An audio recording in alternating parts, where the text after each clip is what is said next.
নমস্কার বন্ধুরা, ঝর্ণার শখের ছাদ বাগানে আপনাদের সকলকে স্বাগত।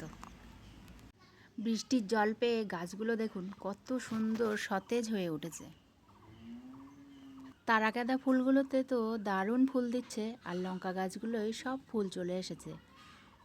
এত গরমে রোদ্দুরে যতই আমরা জল দিই, সে শুধু সাময়িক একটু গাছগুলো ভালো থাকে, আর বৃষ্টির জল পেলে ওরা একেবারে প্রাণ ফিরে পায়। এদিকে দেখুন বেগুন গাছের গোড়ায় আমি কিছুটা পেঁপের দানা ছড়িয়ে দিলাম। এখান থেকে যদি গাছ ওঠে তাহলে পেঁপের দানা চারাগুলো নিয়ে নিচের বাগানে বসিয়ে দেব।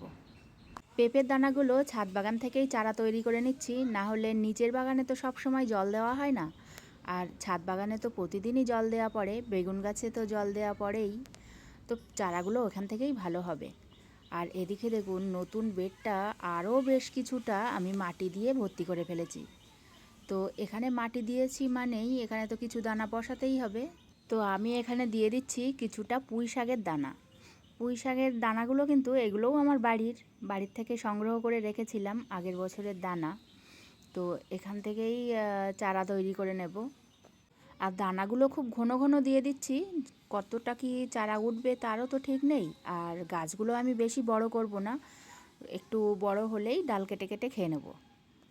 বেশ অনেকগুলো দানা এখানে দিয়ে দিলাম।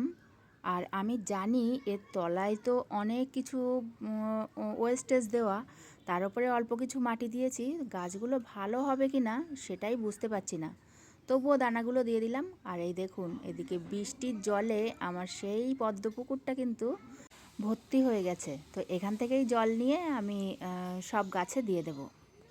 এই মাটির নিচে যে ওয়েস্টেজগুলো আমি দিয়েছি এগুলো কিন্তু পুরোপুরি নিচে মাটি হতে প্রায় 1-1.5 মাস সময় লেগে যাবে।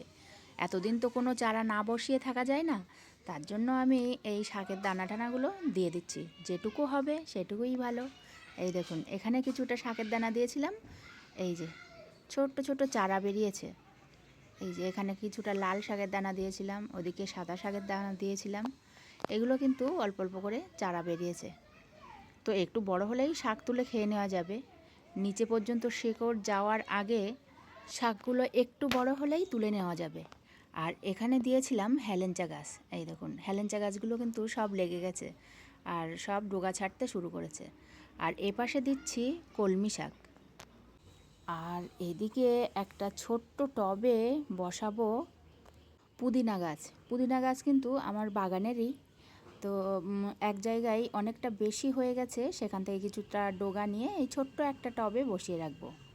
তো ডোগাগুলো তো কেটে নিয়েছি, এবার এই টবের মধ্যে শুকনো মাটি, তার মধ্যে কিন্তু জল দিয়ে একটু কাদা কাদা মতো করে নিলাম। তারপর ডোগাগুলো গোড়ার দিককার কিছুটা পাতা কেটে লম্বা একটা ডাল বার করে এবার বসিয়ে দিচ্ছি। এভাবেই টবটা ভর্তি করে নেব। ছোট্ট টবে পুদিনা পাতা যদি ভর্তি হয়ে থাকে দেখতে কিন্তু অসাধারণ লাগে। আর পুদিনা পাতা যে এই গরমের সময় খাওয়া কত ভালো সেটা তো বলার অপেক্ষায় রাখে না। সব রকমের শাক যদি এই ছাদ বাগানে আমরা লাগাতে পারি অল্প অল্প করে, তাহলে কিন্তু ছাদ বাগান থেকেই আমাদের শাকের চাহিদাটা মিটে যায়। পুদিনা পাতার এই ডোগাগুলো আমার লাগানো কমপ্লিট, দেখুন কত সুন্দর লাগছে, একেবারে সুস্থ সবল ডোগাগুলো লাগিয়েছি। এবার তো টব ভর্তি হয়ে যাবে এটা নিশ্চিত। আর এখান থেকে দেখুন এখন তুলে নেব হেলেঞ্চা শাক। হেলেঞ্চা শাকগুলো এই তো কয়েকদিন আগে লাগিয়েছি, দেখুন কি সুন্দর কিন্তু শাকগুলো তোলার মতো হয়ে গেছে। আর বৃষ্টির জল পড়ে এরা তো সতেজ হয়ে উঠছে।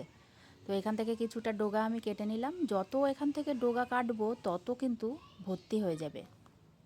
হেলেঞ্চা শাকগুলো কিন্তু বিভিন্ন রকমভাবে রান্না করে খাওয়া যায়, শুক্তো করে খাওয়া যায়, সেদ্ধ করে খাওয়া যায়, তারপর বিভিন্ন রকম তরকারিতে দিয়েও কিন্তু খাওয়া যায়, আলাদা করে শাক রান্না করেও খাওয়া যায়।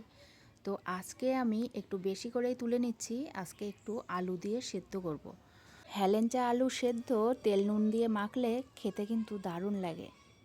তো হেলেঞ্চা শাক তুলতে তুলতে ভিডিওটার একেবারেই শেষের দিকে চলে এসেছি। আপনারা যারা শেষ পর্যন্ত দেখলেন তাদেরকে অসংখ্য ধন্যবাদ। আর যারা আমার নতুন বন্ধু আছেন তাদের যদি ভিডিওটা ভালো লাগে তাহলে লাইক, কমেন্ট, শেয়ার, সাবস্ক্রাইব করে আমার পাশে থাকবেন। সবাই খুব ভালো থাকবেন, সুস্থ থাকবেন আর সবুজের সঙ্গে থাকবেন, দেখবেন মনটা খুব ভালো লাগবে। আর পারলে বাড়িতে যদি ছোট ছোট জায়গা থাকে সবজির দানা ছড়িয়ে দেখবেন গাছটা আস্তে আস্তে বড় হবে, ফুল হবে, ফল হবে, দেখতে কতটা ভালো লাগবে। আর ওদের সাথেই কিন্তু সময়টা আপনার কেটে যাবে।